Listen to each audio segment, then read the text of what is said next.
हाशिमपुर की 30वीं बरसी पर सभी महरूमों को जरूर याद किया जाना चाहिए।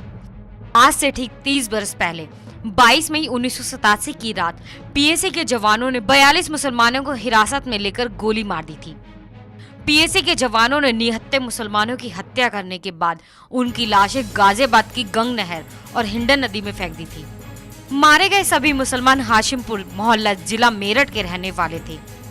22 मई 1987 में मेरठ के हाशिमपुर मोहल्ला में 42 लोगों की हत्या के अभियुक्त यूपी के रिजर्व पुलिस पीएसी के 16 जवानों को दिल्ली के 30 हजारी कोर्ट ने अभियोजना पक्ष की ओर से आरोपियों के खिलाफ ठोस सबूत पेश किए जाने पर बरी कर दिया था।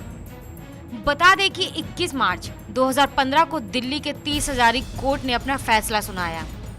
अदालत ने ढेरों सबूतों और चश्मदीदों की गवाही के बावजूद 16 पुलिसकर्मियों को बरी कर दिया था। अदालत ने कहा कि जांच अधिकारी पर्याप्त सबूत जुटाने में नाकाम रहे हैं। बहरहाल 5 पीड़ित जो उस रात गोली लगने के बाद जिंदा बच गए थे, उनमें से मोहम्मद उस्मान, मुजीबुर रहमान, बाबूद्दीन, मोहम्मद नईम और जुल्फकार आज भी उस घटना को याद करते हैं तो सिहर जाते हैं। घटना के पीड़ित मोहम्मद उस्मान की आप बीती। मोहम्मद उस्मान सबसे पहले बताते हैं कि 22 मई 1987 का वह दिन पूरा हाशिमपुरा मोहल्ला, जहां के लोग शायद ही इस नरसंहार को भूल पाएं।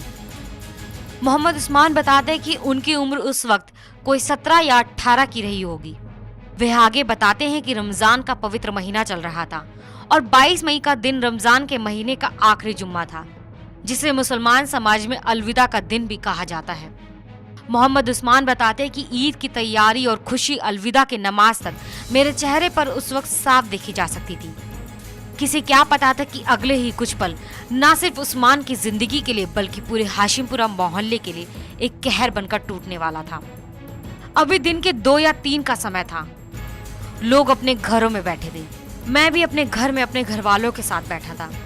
उस वक्त मैं अपने वालिद के साथ बैठा था। तभी अचानक पीएसी के जवान तलाशी के बहाने घरों के अंदर जबरन घुस आते हैं और देखते ही देखते हमें घर से बाहर निकलने को कहा जाता है। हमारे हाथ ऊपर उठवाकर वो हमें सड़क पर लेकर आ जाते हैं। बाहर सड़क पर बहुत सारे लोग पहले से बैठे हुए थे। फिर शाम के करीब 7 से 7:30 के आसपास पीएसी का ट्रक आया जो पीले रंग का था। 50 साल से कम को और 10 से 12 साल के बच्चों को छोड़कर सभी को ट्रक में बैठने को कहा जाता है। हम करीब 50 के आसपास थे और सभी 50 लोग पीएसी के पीले रंग की ट्रक पर भेड़ बकरियों की तरह लाद दिए गए। हमें नीचे बिठाया गया जबकि पीएसी के जवान खड़े हुए थे। हमें वो ट्रक पर लाद कर चल दिए।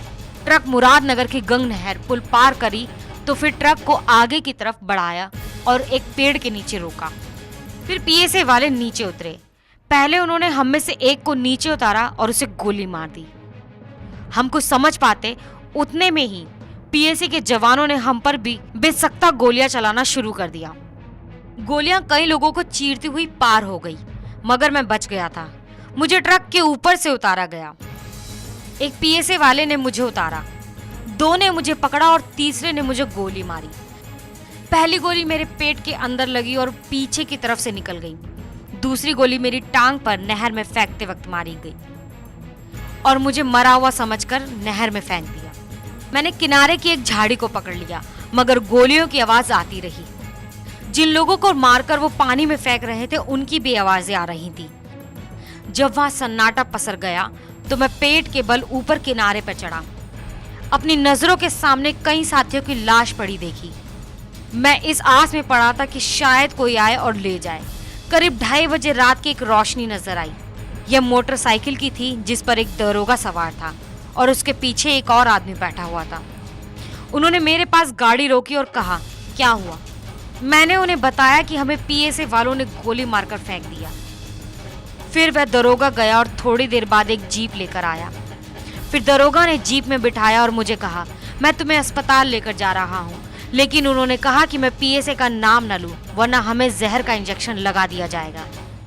मुझे कहा कि मैं कह दूं कि मुझे दंगे में गोली लगी है और पुलिस ने मुझे बचाया है। मैं मुरादनगर अस्पताल में भर्ती करा दिया गया।